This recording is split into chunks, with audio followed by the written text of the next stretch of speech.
Assalamualaikum warahmatullahi wabarakatuh. Perkenalkan, nama saya Siti Rahimah dari Fakultas Keguruan dan Ilmu Pendidikan, Program Studi Pendidikan Guru Sekolah Dasar dengan NIM 858341504. Pada kesempatan ini, saya akan membahas tentang peran filsafat ilmu dalam memperkuat ilmu pendidikan.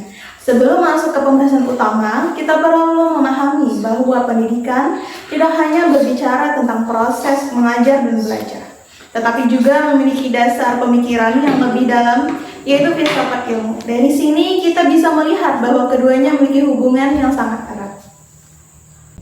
Pertama, saya akan membahas bagaimana filsafat ilmu berperan dalam memperkuat ilmu pendidikan.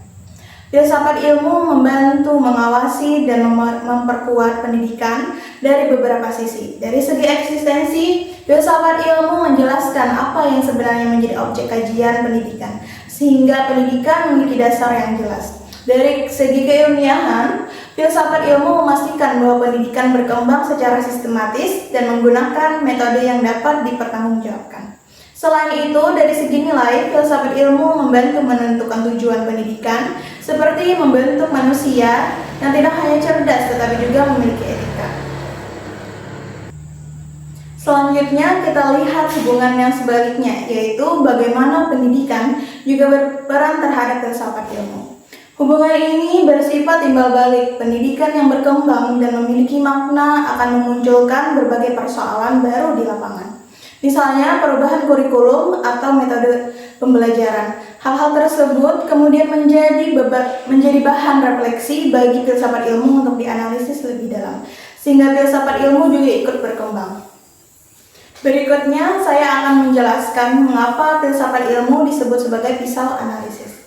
Filsafat ilmu disebut sebagai pisau analisis karena dapat digunakan untuk membedah persoalan pendidikan melalui 3 pendekatan. Pertama, ontologi digunakan untuk memahami apa yang sebenarnya dikaji dalam pendidikan. Epistemologi digunakan untuk melihat bagaimana cara memperoleh pengetahuan dalam pendidikan.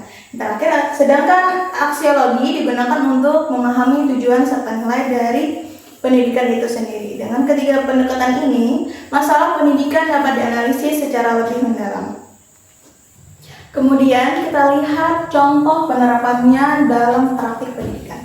Salah satu contoh yang dapat dilihat dalam penyusunan kurikulum. Ontologi menentukan apa yang perlu diajarkan kepada peserta didik. Epistemologi menentukan metode pembelajaran yang digunakan. Sedangkan aksiologi menentukan tujuan yang ingin dicapai, seperti pembentukan karakter. Selain itu, dalam proses pembelajaran, guru juga menerapkan prinsip berpikir ilmiah ketika memilih metode yang sesuai dengan kondisi siswa.